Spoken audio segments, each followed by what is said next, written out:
Émerveillez-vous, vous êtes à Tanger.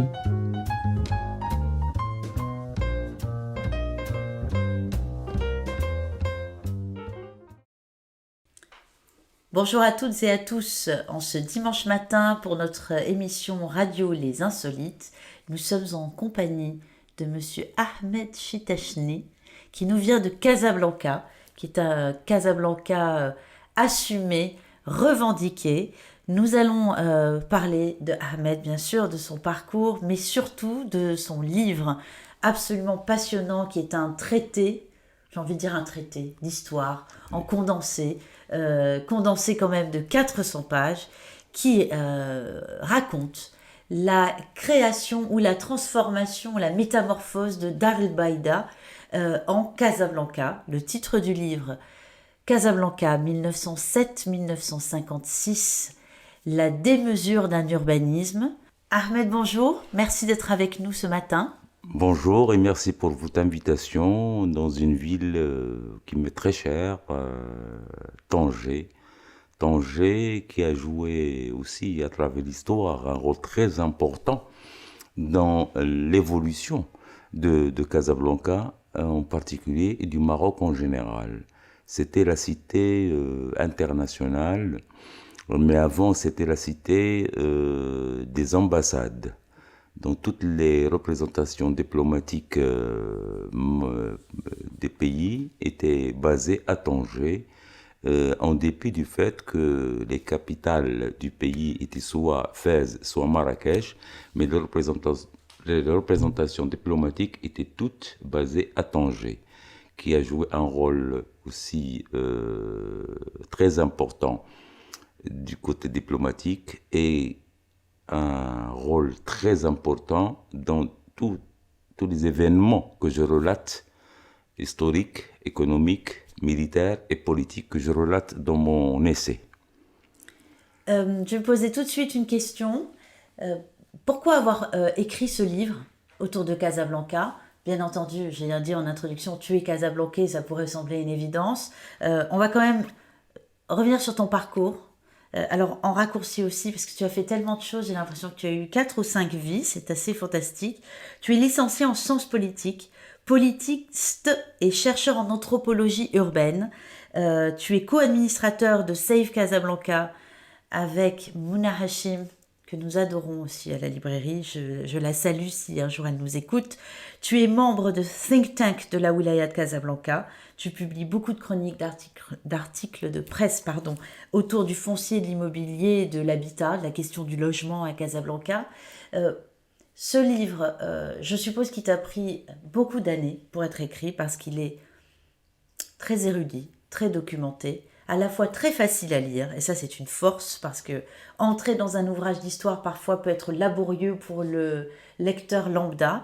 À quel moment tu t'es dit, allez, fort de mes connaissances, fort de cette ville, fort de ce ressenti, je me lance dans l'histoire de la métamorphose, de l'entrée dans la modernité de Casablanca, si tant est que c'est une entrée dans la modernité. Le passage et la création avec Mouna Hachim de Save Casablanca, qui est un groupe sur Facebook qui dénonce toutes les incorrections et les incohérences de la ville de Casablanca, que ce soit du côté administratif, du côté salubrité, hygiène, circulation, etc., m'a poussé à réfléchir sur le fait que qu'est-ce qui fait que Casa est ce qu'elle est actuellement, où, en dépit de notre amour pour cette ville, il nous fait souffrir. Il nous fait souffrir sur plusieurs plans.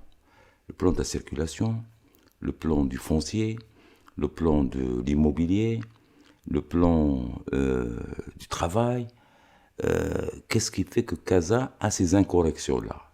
Et de fil en aiguille, mes réflexions sont remontées à plus tôt que l'actuel. Et j'avais démarré pour décrire cette évolution. J'avais commencé d'abord par décrire ce qu'était Casablanca avant 1907.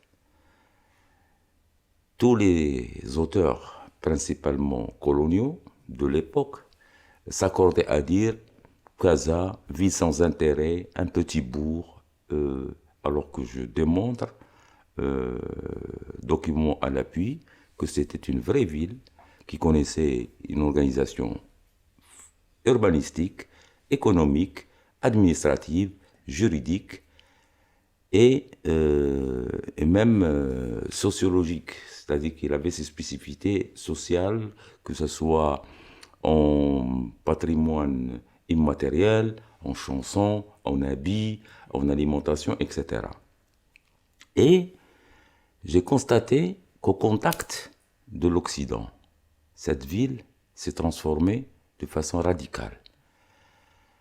Le bombardement, le malheureux bombardement qu'il y a eu en 1907, suite à l'occupation de d'Oujda en mars, ce bombardement qui s'était fait à la mélinite, il est temps de le dire, nous ne demandons pas de pardon de quiconque, mais rétablissons les vérités. La mélinite est un acide brûlant. Ouais. Alors, une armada de bateaux que je nomme dans mon essai, qui sont à peu près 13 bateaux français et 3 espagnols, ont bombardé 3 jours et nuits durant la ville de Casablanca, en dépit de tous les us et usages du droit international de l'époque. S'en est suivi des morts, etc. Je relate les causes de l'occupation, les charniers que personne ne veut en parler, et qui se situent sous le square dit le square Mohamed Zraktouni dans l'ancien Médina. Le problème de ces étrangers qui sont venus à Casa après l'occupation de Casa et de la Chaouia, que seules quelques voix françaises, à l'image de Jean Jaurès, se sont hissées pour dire que c'était une occupation assez violente. Assez violente. Oui, il faut dire le terme. Assez violente. Après l'occupation, il y a eu la ruée vers cet Eldorado casablancais. Et il fallait loger tout ce beau monde. L'ancien Médina intramuros s'était trouvé trop petite pour recevoir tout ce monde. Sachant que pendant le bombardement, il y avait quelques 1000 étrangers qui vivaient en harmonie parfaite avec les Marocains de différentes confessions musulmanes ou juives. D'ailleurs, pour l'anecdote, le Mellah de Casa est le seul Mellah non clôturé du monde. Ça dénote cet échange, ce vivre ensemble qu'avaient les Casablancais de différentes confessions. Donc, on fait appel à des urbanistes français pour loger ces étrangers qui venaient. Et on fait appel à l'urbaniste Prost. Henri Prost, prix de Rome, etc., célèbre, qui construit la ville européenne. D'ailleurs, c'était l'appellation dans tous les documents, ville européenne, sur 1000 hectares, dans laquelle il n'y a aucun équipement pour ce qu'ils appelaient les indigènes. Aucun équipement. Je me permets de t'interrompre. Dans ton livre, tu dis quelque chose d'aussi très intéressant. C'est qu'Henri Prost arrive avec le dessin, le projet de penser la ville de Casablanca. Mais ce qui est intéressant, c'est il y a déjà plein d'endroits champignons comme ça qui ont poussé. C'est le destin de cette ville. C'est le dessin de cette ville. Elle a quelque chose de rhizomatique qu'on ne peut pas contrôler en fait, et c'est assez passionnant. Donc il essaye de créer une ville européenne, et à la fois il est déjà un peu dépassé parce qu'il s'est déjà créé des centres, il y a déjà eu des constructions plus ou moins anarchiques, des autres habitants étrangers. C'est pour ça que je dis, et c'est dans l'ADN casablancaise, l'urbanisation a précédé l'urbanisme. Exactement, voilà, je voulais venir sur cette phrase qui est importante. On a d'abord construit, on a pensé après. Deux ADN de cette ville qui existe jusqu'à maintenant. L'urbanisation précède l'urbanisme et la spéculation foncière. Oui. Ça, c'est dans l'ADN de cette ville, malheureusement, et qui fait qu'elle est ce qu'elle est actuellement. Et ça perdure. Oui. Donc, quand ils ont construit la ville européenne, on a laissé faire les Marocains dans leur quartier périphérique, en dehors du Hajib, quartier Hajib, dont on ne parle pas, on parle plus du Habous que du Hajib, alors que le Hajib a précédé les Habous, à la demande du sultan Moulay Youssef qui avait demandé à son chambellan, d'ailleurs le Hajib c'est le chambellan, de construire un quartier pour les gens du palais, etc. Et la suite du sultan. À l'époque, on l'appelait sultan. Tout à fait. Et on a laissé faire. Et c'est là où je me dis, si la bonne volonté de l'occupant français était dans l'extension du plan Prost au quartier d'Hydr Sultan, que serait Casablanca actuellement. Parce que, et là, je fais le distinguo entre la France, le français, le colon et l'occupant. La France, à l'époque, la 3e et 4e République, tout le monde sait que c'était des gouvernements très faibles. On défaisait les présidents, les assemblées, etc. C'était la propagande. Très rapidement. Parfois, dans quelques jours, on changeait de gouvernement, etc. Mais le parti colonial, dit parti colonial, ce n'est pas un vrai parti, c'est plus un groupe de pression, parce que les coloniaux existaient dans toutes les formations politiques, qu'elles soient de gauche ou de droite. Et dans l'intérêt aussi de le capital industriel montant à l'époque, vu les bienfaits de la révolution industrielle en Europe, ce capital montant industriel ou plus tard financier, en collaboration avec les coloniaux, c'est eux qui ont poussé à l'occupation et à la colonisation de pas mal de pays dans le Maroc. Tu montres au début du livre comment le Maroc aurait loupé son rendez-vous avec la révolution industrielle pour tout un tas de raisons. Il y a des épidémies, il y a de la famine, il y a des invasions d'animaux. C'est assez intéressant ce passage en fait parce que il s'est suffi de peu, on a envie de dire, sachant que le Maroc bénéficiait quand même dans son sol et son sous-sol de matières premières qui auraient pu motiver le sultan à entrer dans la révolution industrielle. D'ailleurs, il en avait conscience. Tu montres comment le sultan de l'époque avait envoyé des missions pour se former en Égypte. En Égypte, en Allemagne, en Angleterre, en France, etc. Mais ça remonte aussi à loin. Ça n'excuse en rien la volonté politique. C'est pour ça que je l'ai appelé ce passage-là l'acharnement du destin, parce qu'il y a des causes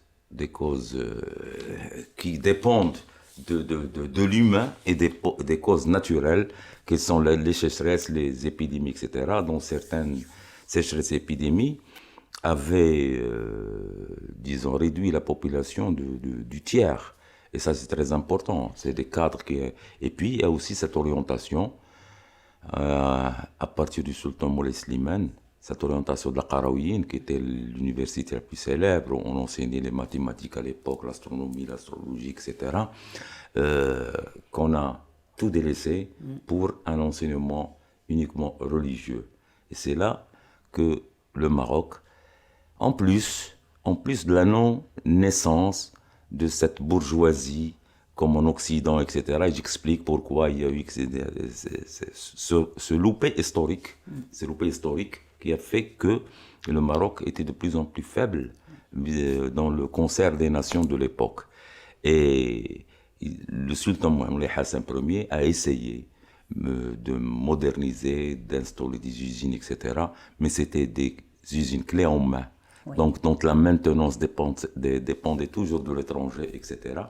Et avec l'envoi de ces groupes d'étudiants à l'étranger, à leur retour, et d'ailleurs je cite l'un, c'est le seul qui a écrit ces problèmes, au retour de ces étudiants diplômés, le Qarawiyyin les met au placard. Oui.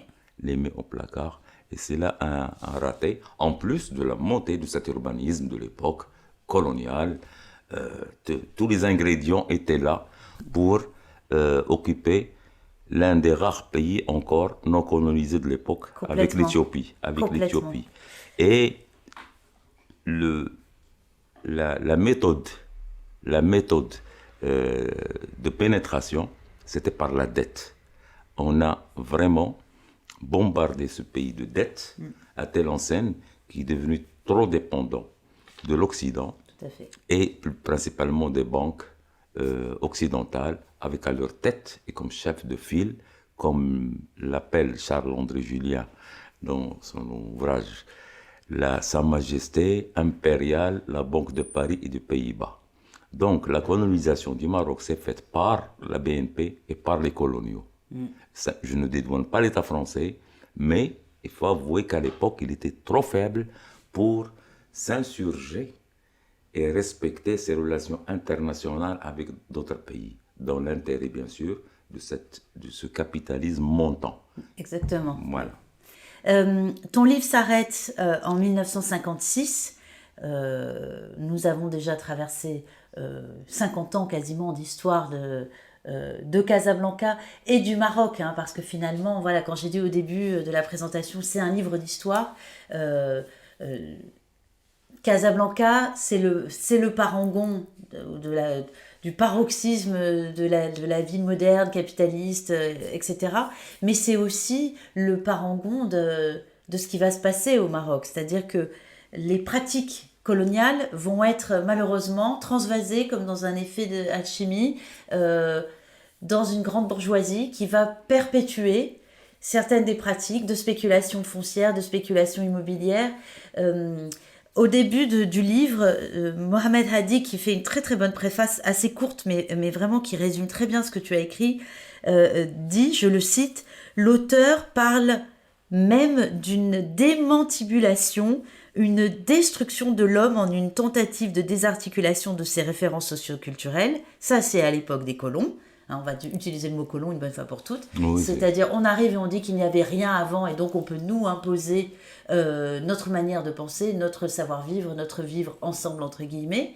Mais pour autant, semble-t-il, même une fois que ces colons partent, du moins on les déleste un peu de leurs réelles responsabilités, la ville continue à être dans le chaos, on n'arrive toujours pas à la penser. À la fin du livre, on dit aussi, tu dis, et ça c'est très intéressant, « Sommes-nous le paradigme de la citadinité, l'urbanité ou celui de la citoyenneté pour pouvoir juger si le nouvel arrivant avait parfait son apprentissage de la ville ?» Parce que tu parles de ce qu'on peut appeler un peu globalement l'exode rural, c'est-à-dire des gens qui viennent des campagnes pour chercher du travail, pour se refaire.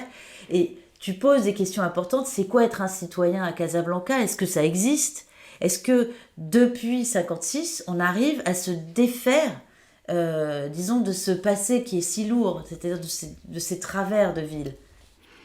Déjà, une petite rectification, ce n'est pas un livre d'histoire. Je me permets. C'est vrai aussi. Parce que traiter de cette problématique, j'ai opté pour une démarche pluridisciplinaire. C'est vrai. Parce qu'on ne peut pas embrasser cette problématique avec une seule discipline, à mon avis. C'est vrai. Et de un. De deux, aborder le terme citoyenneté, savez-vous que ce terme n'existe pas en arabe. On dit mouaten. Mouaten veut dire patriote. Donc déjà, sémantiquement, tout à fait, ce terme n'existe pas. Encore faut-il l'inventer. Et de un. De deux, ces nouveaux arrivants, parce que le terme exode rural, moi je l'aime pas. Je l'aime pas et je l'écris à chaque fois que l'occasion m'est présentée. C'est plus un mouvement de population pour différentes raisons, travail, mariage, rapprochement familial, ce qu'on veut, tant plus que c'est des Marocains. Tout à fait. Et la Constitution donne la possibilité à tout Marocain de s'établir dans n'importe quelle proportion du territoire national. Comme un Français qui vit à Paris, qui monte de la province, on ne dit pas qu'il est exode rural, on dit je monte à Paris pour travailler, pour bosser, etc. Cette précision étant faite, c'est un terme que j'aurais pu, je ne vais plus l'utiliser dans mes écrits. Quant à ces de nouveaux arrivants, c'est là où je dis dans mon ouvrage, ils sont urbain plus qu'il ne soit citoyen. Parce que la citoyenneté implique des droits et des devoirs. Bien sûr. Est-ce qu'on leur donne des droits pour qu'on demande, Réclame d'eux des devoirs. des devoirs? Ça, je pense, c'était vraiment la fin Oui, c'est la de fin mon de ton ouvrage, livre. Ouais. pour vous donner un peu de l'eau à de la bouche. Pour la suite. Pour la suite, parce que Casa ne s'est pas arrêté en 56. Il y a eu tellement de chamboulements de 56 à nos jours que ça mérite aussi d'avoir Un autre. un autre essai. Donc tu nous annonces qu'il y a un autre essai. Un autre essai. En principe, c'est une trilogie. D'accord. Une trilogie. Casa de 1956, de 56 à nos jours, et le désir de ville.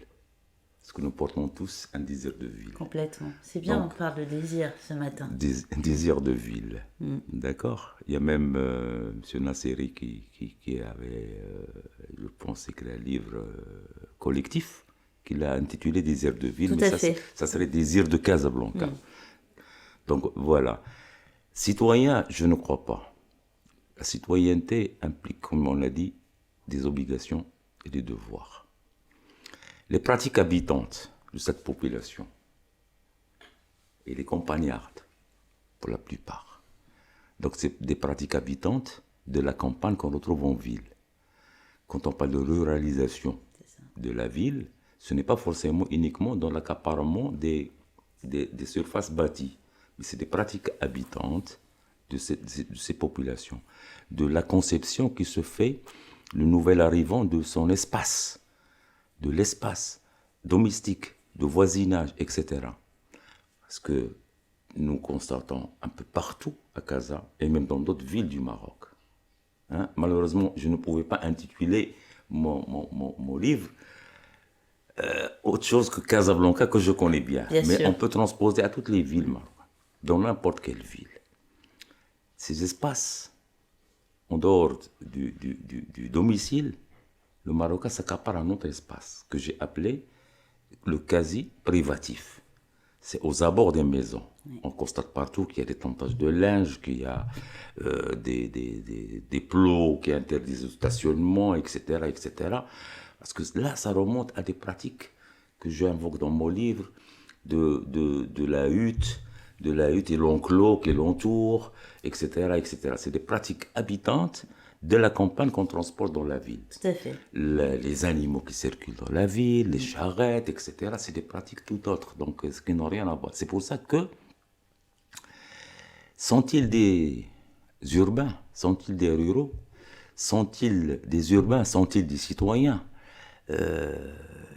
ça c'est un dilemme, et pour le résoudre, il faut le définir, ce Bédaoui, ce Casablanca, le définir. Comme définition,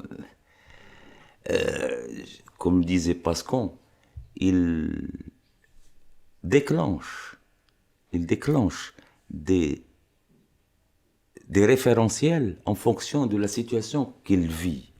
Tantôt il est blédard, tantôt il est urbain, tantôt il est religieux, tantôt il est moderne.